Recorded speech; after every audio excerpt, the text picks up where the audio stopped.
60 Minutes Overtime. Did you come away liking him?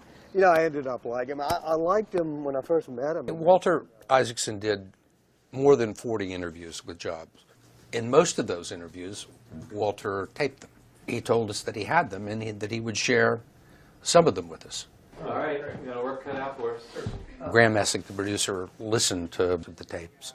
All told, when Walter sent us the clips, which weren't always beautifully organized, we had about 2 hours to choose from. Now, a lot of that was Jobs just ruminating about life, and then other things were him talking about his competitors and his feelings about the industry. I'd say Microsoft and Google had a lot in common. Microsoft never had the humanities and the liberal arts in their DNA. It was a pure technology company. And they just didn't get it.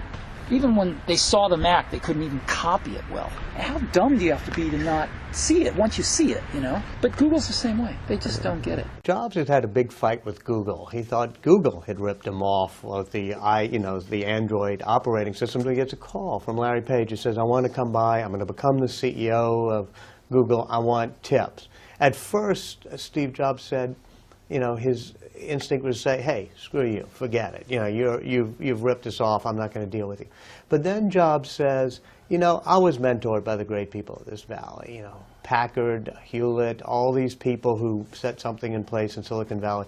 They were good mentors. So he has Larry Page come by and visit. And he gives him some advice. And one piece of advice is focus. He says, don't be like Microsoft doing products all over the map. Figure out what you do best and keep it focused. Secondly, he says, don't try to be too nice as a CEO. You want a team only of A players. And it really means that at times you're going to have to blow some people off. He had a lot to say about Google. He had a lot to say about Microsoft. He, oddly, was pretty favorable about Facebook and Mark Zuckerberg. You know, we talk about social networks in the plural, but I don't see anybody other than Facebook out there. Just Facebook. They're dominating this.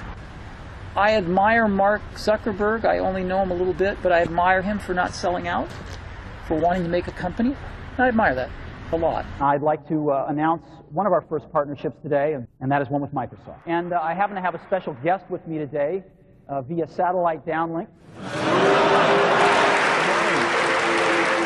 When they first met, Jobs was on the top of the world, and Gates was sort of just this little software writer. Then that got reversed. When Steve first came up, it was going to be a lot cheaper computer than it ended up being, but that was fine. People can sometimes love each other and hate each other at the same time. And Bill ended up the wealthiest guy around. And if that was his goal, then he achieved it. But I mean, it's never been my goal. And I even wonder in the end if it was really his goal. I don't know. His relationship with Bill Gates is very long and very complicated. And near the end, a lot of people wanted to come and visit. So Bill Gates calls as he wants to come by. They set something up, and they sit for 3-4 hours just reminiscing, just talking about being the grand old men of the digital age. But then they also talked about the great difference they had, which was Steve Jobs believing that everything should be connected, end-to-end, integrated tightly, and Gates feeling that that was not a good business model. You should license your software so different manufacturers could make things. And Gates is somewhat generous to him at the end and gracious, and he says, you know, you proved that your model works. And Jobs is rather gracious in return. He says, well, you know, your model of licensing it out, that worked as well. I guess we were both okay.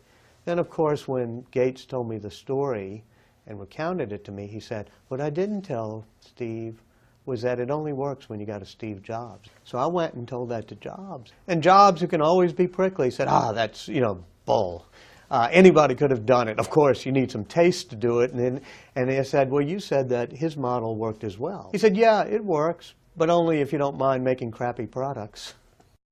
I believe that he did this book in part because he knew that a lot of people would write about him after he was gone, and that some of it he wouldn't like. And he wanted to have a chance to answer them in advance. Told Walter that he wanted people to hear what he had to say.